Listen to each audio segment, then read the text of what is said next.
परंपरा, शास्त्र या फिर गुरु की बात को बिना तर्क और अनुभव के स्वीकार करना धर्म नहीं, कायरता होती है।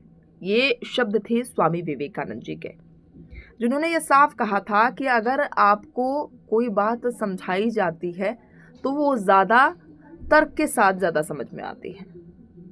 और जाहिर सी बात है, अभी जो देश में मुद्दा चल रहा है यूजीसी, इस बात पर भी अगर हम जो फैक्ट दिए जा रहे हैं या जो नियम दिए जा रहे हैं, जो नियम बनाए जा रहे हैं, दोबारा ड्राफ्ट तैयार किया जा रहा है, अगर उसको यूं ही स्वीकार कर लेते हैं तो ये आगे आने वाले भविष्य के लिए खतरा बन सकता है कहीं ना कहीं। शायद इसलिए क्योंकि जिस तरीके से धर्मेंद्र प्रधान जो कि शिक्षा मंत्री हैं, उनका भी बयान सामने आया। उन्होंने ये साफ तौर पर कहा कि ये किसी भी वर्ग को परेशान करने के लिए नहीं बनाया जा रहा है, बस एक वर्ग को सुरक्षित रखने के लिए बनाया जा रहा है। एक वर्ग को सुरक्षित रखने के लिए बनाया जा रहा है, तो दूसरे वर्ग का क्या होगा फिर?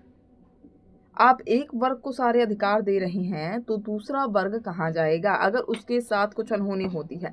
आर्टिकल 14 कहता है कि सभी को समानता का अधिकार है, तो सभी को समानता का अधिकार है।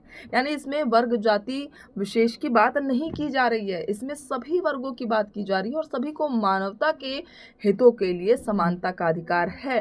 तो इस आधार पर कहीं ना कहीं हमें इस बात को स्वीकार करने के लिए तर्क चाहिए, तर्क के साथ अनुभव भी चाहिए, और अनुभव के साथ साथ ये बात भी याद रखनी है कि ये जो समानता है उसके लिए हमें किसी नियम में बंधने की ज़रूरत नहीं है। क्या है आपकी राय में ज़रूर बताइएगा यूजीसी को लेकर। धन्यवाद।